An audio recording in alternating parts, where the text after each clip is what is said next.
il est absolument possible qu'au-delà de ce que perçoivent nos sens, se cachent des mondes insoupçonnés.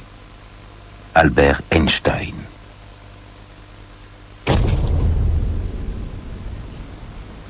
Dans quel monde vivons-nous? Quelle est sa nature?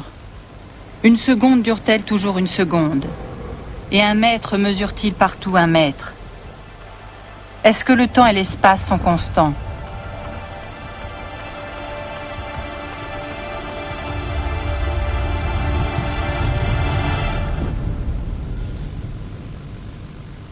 En 1905, Albert Einstein a publié une théorie qui a totalement bouleversé l'image que nous avions du monde jusqu'alors.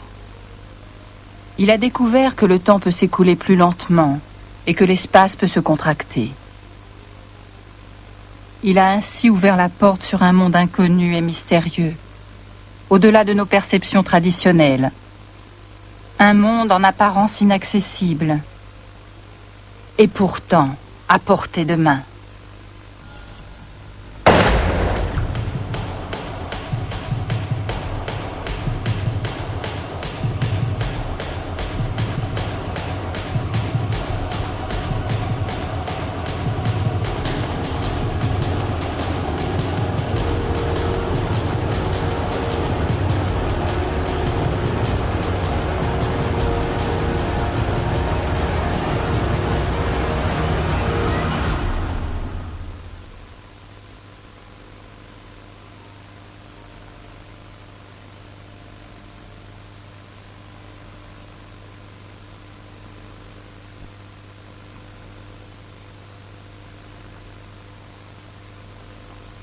Tout a commencé avec une découverte que personne n'a su expliquer dans un premier temps.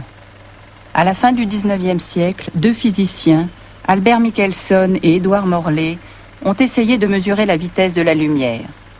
Avec l'instrument de mesure qu'ils avaient spécialement conçu, ils s'attendaient à mesurer des variations de cette vitesse. Le résultat fut tout autre. Tous les rayons de lumière avaient la même vitesse.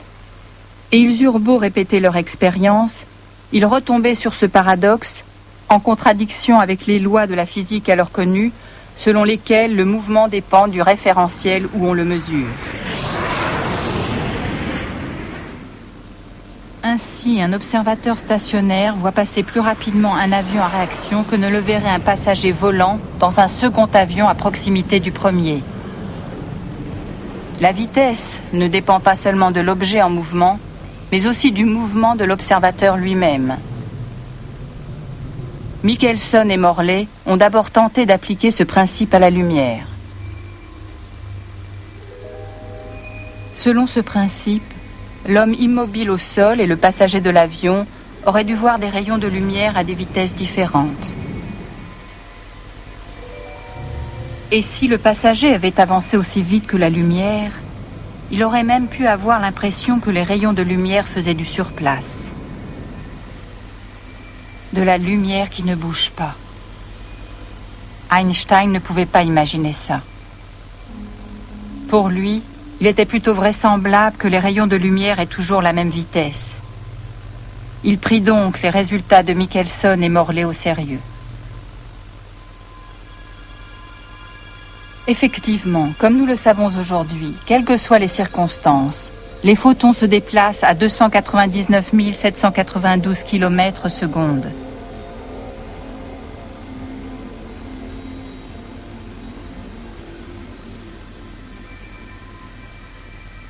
Mais si la vitesse de la lumière est toujours constante, il est impossible que les deux observateurs qui ont des mouvements différents enregistrent une vitesse différente pour le déplacement d'un photon, donc des distances d'une longueur différente.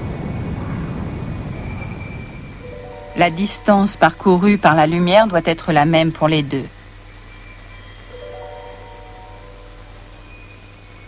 Mais cela entraîne un problème dans la formule de la vitesse. Si la vitesse est constante, alors les deux autres termes de l'équation, c'est-à-dire d'une part la distance parcourue et d'autre part le temps nécessaire pour la parcourir, doivent donc se comporter d'une manière différente de ce que l'on supposait jusque-là.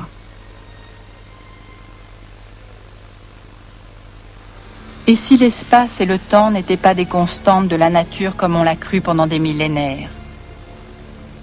Et si un mètre n'était pas partout un mètre? Et si une seconde ne durait pas toujours une seconde?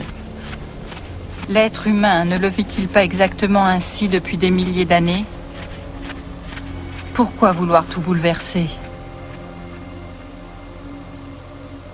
Einstein était prêt à remettre en cause le caractère absolu de l'espace et du temps et de les relativiser.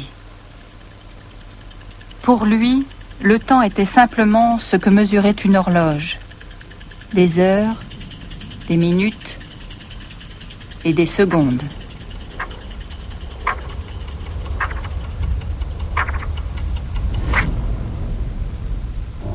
Une particule de lumière, un photon, qui va et vient entre deux miroirs, agite aussi comme une horloge. Il se comporte comme un pendule. Avec une telle horloge de lumière, on peut mesurer exactement la distance entre la Terre et la Lune. Les astronomes envoient des rayons laser vers la Lune et déterminent la distance en fonction du temps nécessaire aux rayons pour faire l'aller-retour. Il faut 1 seconde 3 dans chaque sens. La distance Terre-Lune est donc de 384 000 km. Le rayon laser fait un mouvement de va-et-vient. Tic, tac, comme le pendule d'une horloge. Mais qu'observe un astronaute dans un vaisseau spatial qui passe à proximité de la Terre et de la Lune? Il rencontre un phénomène étrange. Pour lui, la lumière se déplace aussi comme un pendule. Toutefois, pas à la verticale de haut en bas, mais en zigzag. Du point de vue de l'astronaute, le rayon laser doit donc parcourir une distance plus long que s'il était un simple observateur sur Terre. Si on compare les deux distances, il est alors clair que pour l'observateur stationnaire au sol, la distance est plus courte et que pour l'astronaute, elle est plus longue. Étant donné que la lumière ne peut avoir qu'une seule vitesse, elle ne peut pas compenser la différence. C'est pour cette raison qu'elle a besoin de plus de temps. Ainsi, du point de vue de l'astronaute, le pendule de la lumière marche plus lentement. Cela signifie que le temps s'écoule plus lentement pour lui. Vu du vaisseau spatial, le temps se dilate donc entre la Terre et la Lune. Ce fut une découverte ahurissante. Le mouvement provoque un ralentissement du temps. En termes simples, cela signifie tout simplement que des horloges en mouvement marchent plus lentement que des horloges stationnaires.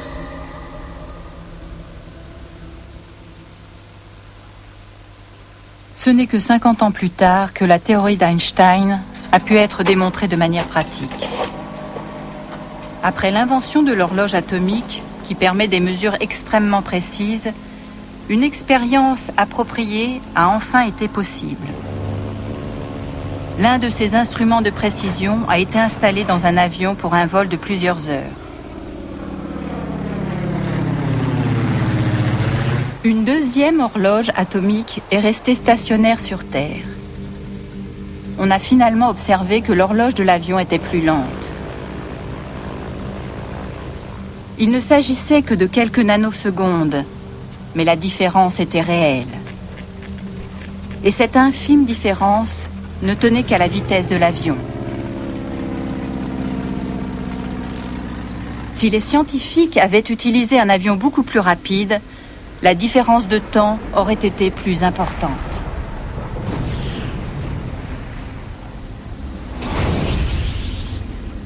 L'horloge à bord aurait été nettement plus lente que celle laissée sur Terre pour la comparaison.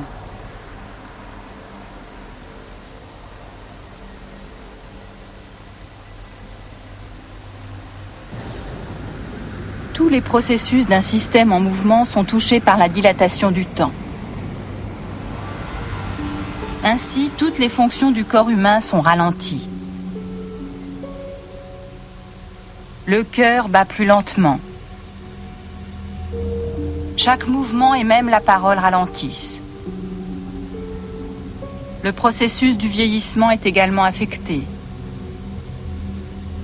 Et le sable d'un antique sablier s'écoule moins vite qu'avant. Toutefois, pour les astronautes, rien ne change. Dans leur vaisseau spatial, ils ne remarquent pas la dilatation du temps. Ils ne voient pas non plus que le vaisseau, les objets à bord et eux-mêmes se contractent dans la direction du mouvement. C'était la deuxième découverte absurde et étrange d'Einstein. Les objets en mouvement se contractent. Mais que se passe-t-il à leur retour sur Terre ? Après un voyage d'1 an seulement, à une vitesse proche de celle de la lumière, les occupants du vaisseau auraient vieilli d'1 an, tandis que leurs camarades restés sur Terre auraient eux vieilli de 20 ans. Leur retour sur Terre aurait été un voyage dans le futur, et le vaisseau serait devenu une machine à voyager dans le temps.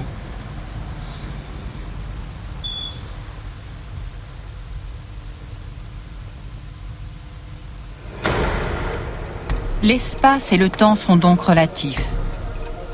Tous ceux qui passent à côté de nous vieillissent plus lentement tout en se contractant. Nous ne le voyons pas, car nos vitesses sont bien trop faibles. Les phénomènes qui résultent de la théorie de la relativité d'Einstein ne s'observent clairement qu'à partir de 10% environ de la vitesse de la lumière. C'est 30 000 fois plus vite que le plus moderne des vaisseaux spatiaux. 100 millions de kilomètres/heure. Si on pouvait lancer une navette spatiale à cette vitesse, les astronautes observeraient de leurs propres yeux le ralentissement du temps. Mais quoi qu'il se passe, ils le verraient au ralenti. Par exemple, un astéroïde qui croiserait la trajectoire d'une planète et s'y écraserait, tomberait, de leur point de vue, à une vitesse anormalement lente sur la surface.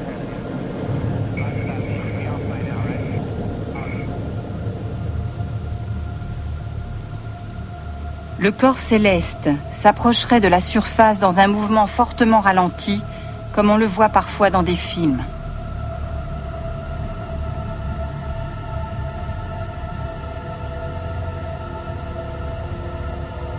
Il toucherait la planète presque en douceur et pourtant les dégâts seraient effroyables.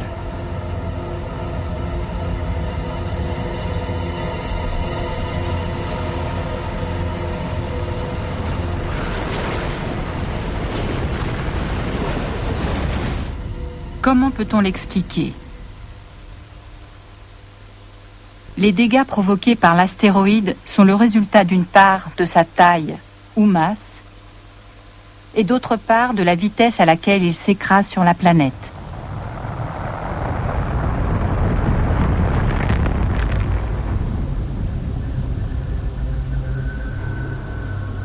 Si les astronautes voient l'astéroïde tomber doucement, mais que les dégâts provoqués sont ceux que produirait un choc à vitesse normale, alors, à leurs yeux, sa masse doit logiquement être plus grande. Mais la masse d'un corps peut-elle grandir ? Tout comme le temps et l'espace peuvent se modifier.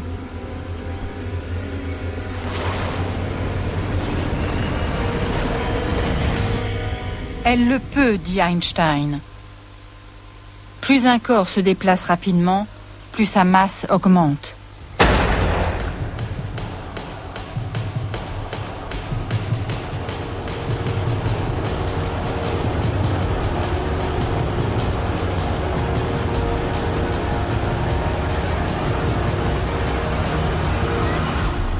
C'est la troisième découverte d'Einstein.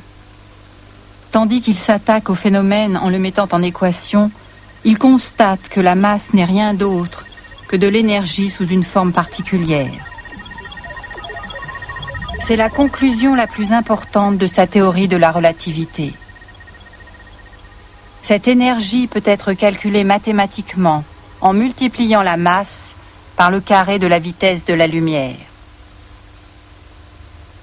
E égale mc2. La formule la plus célèbre du monde. La puissance de l'énergie dont il s'agit ici est formidable. Même quand un corps est inerte, 1 kilo de sa masse au repos peut avoir l'énergie nécessaire pour soulever un lac alpin de taille moyenne.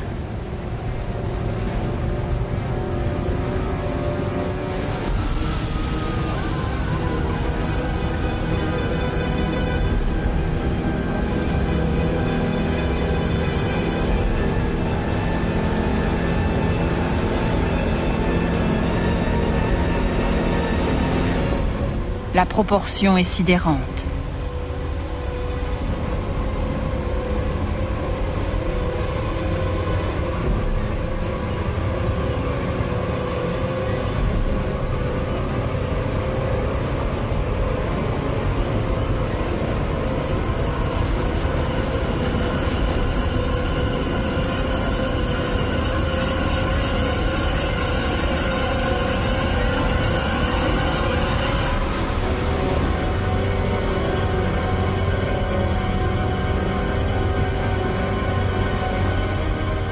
Vraiment incroyable.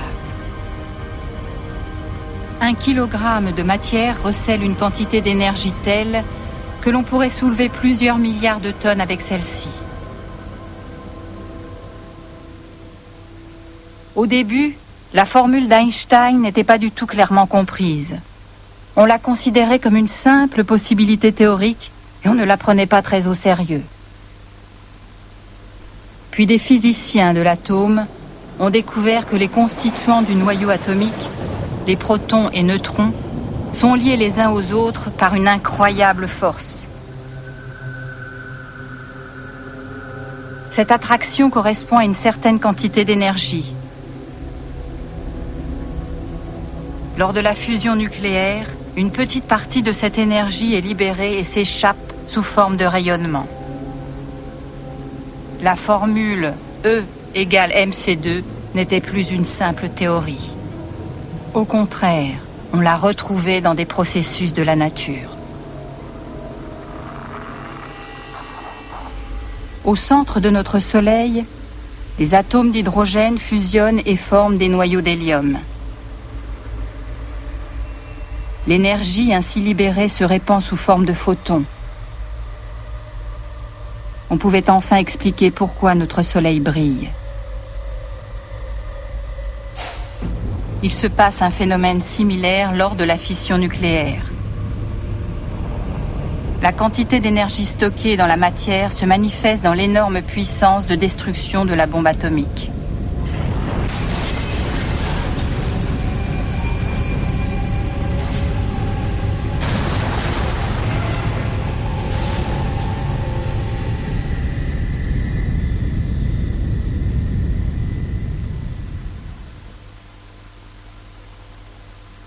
Einstein a réussi quelque chose d'exceptionnel. Il a développé une nouvelle compréhension de l'espace et du temps et ainsi redéfini certaines lois de la nature. Mais il a aussi compris que son concept avait des limites.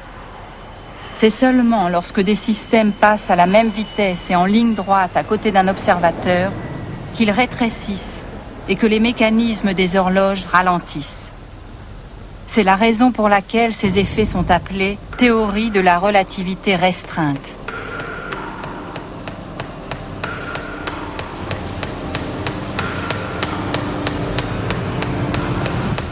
Mais Einstein savait qu'il y avait une force dans la nature qui ne s'intégrait pas encore dans sa théorie, la gravité. Elle influence pourtant tout phénomène physique. Il était évident qu'il devait élargir sa théorie.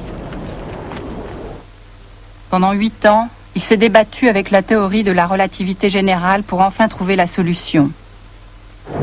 Le temps et l'espace ne sont pas seulement modifiés par le mouvement, mais ils le sont aussi par la matière.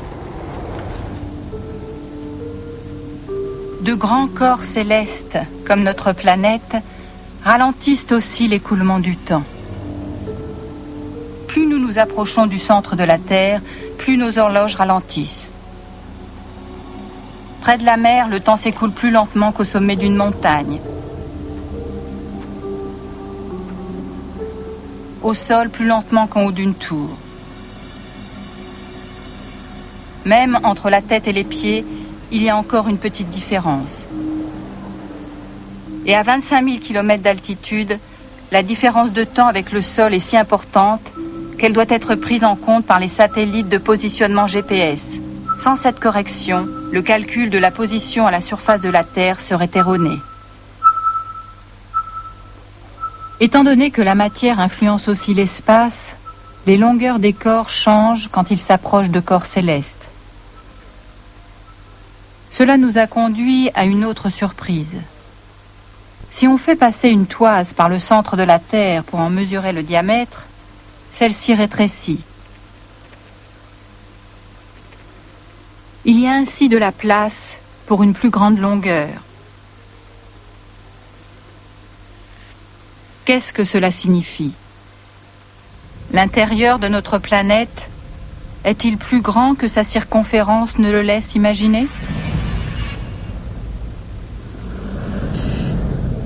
Einstein a en effet conclu que le volume au centre d'un espace se dilate à proximité d'un grand corps céleste. En termes simples, on peut dire que l'espace augmente. Mais peut-il grandir? On ne peut pas imaginer qu'il existe au centre de la Terre un volume plus grand qu'on ne le voit de l'extérieur. C'est pour cela que le phénomène a été simplifié en un modèle bidimensionnel.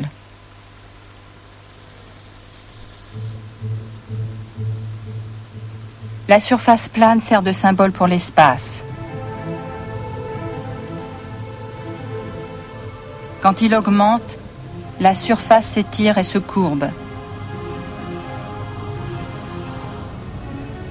La courbure crée la place nécessaire.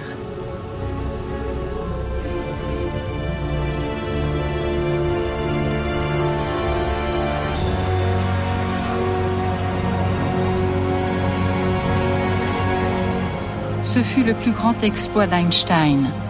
Il a tout simplement réussi à définir la gravité.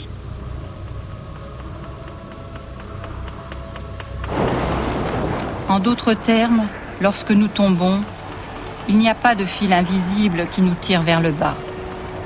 Nous tombons dans la courbure de l'espace-temps.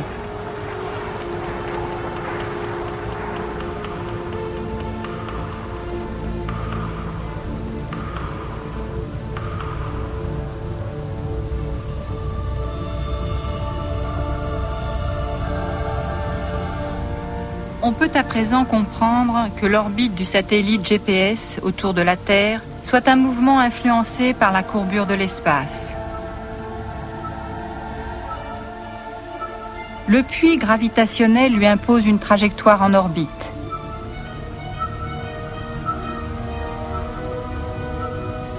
Sans elle, le satellite se déplacerait en ligne droite. La même loi s'applique aux planètes qui se déplacent également en orbite à cause de la courbure de l'espace.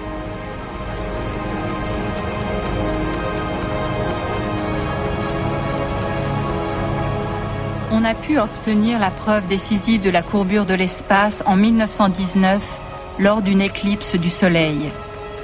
Quand la Lune cache le Soleil, les étoiles derrière lui sont visibles pendant quelques minutes. On peut ainsi mesurer leur position. Et effectivement, les étoiles près du Soleil étaient légèrement décalées. Près de la masse du Soleil, la lumière est déviée et se déplace sur une trajectoire courbe. Ce fut la première observation palpable de la structure de l'espace-temps et le grand triomphe d'Einstein.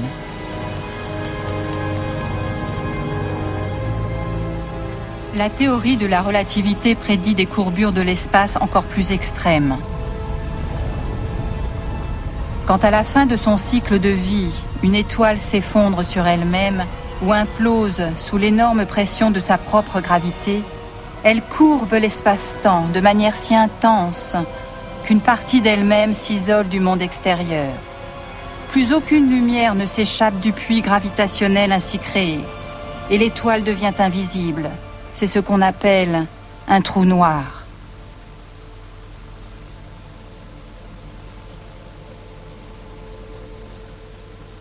La théorie de la relativité implique aussi des questions sur la provenance et le destin de l'univers. Selon ces équations, le cosmos est né à la suite d'un Big Bang et s'est développé dans un espace-temps courbé.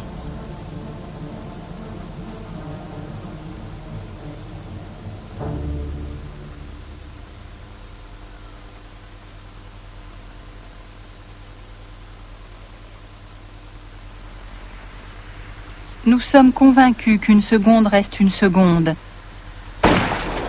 et qu'un mètre est partout un mètre. Einstein prouve pourtant que les apparences sont trompeuses. Notre vision du monde, que nous pensons être réelle, est en réalité une illusion. Quant à la théorie de la relativité, elle appartient à une vérité plus vaste, mais que nous ne comprenons pas encore totalement.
Parfait.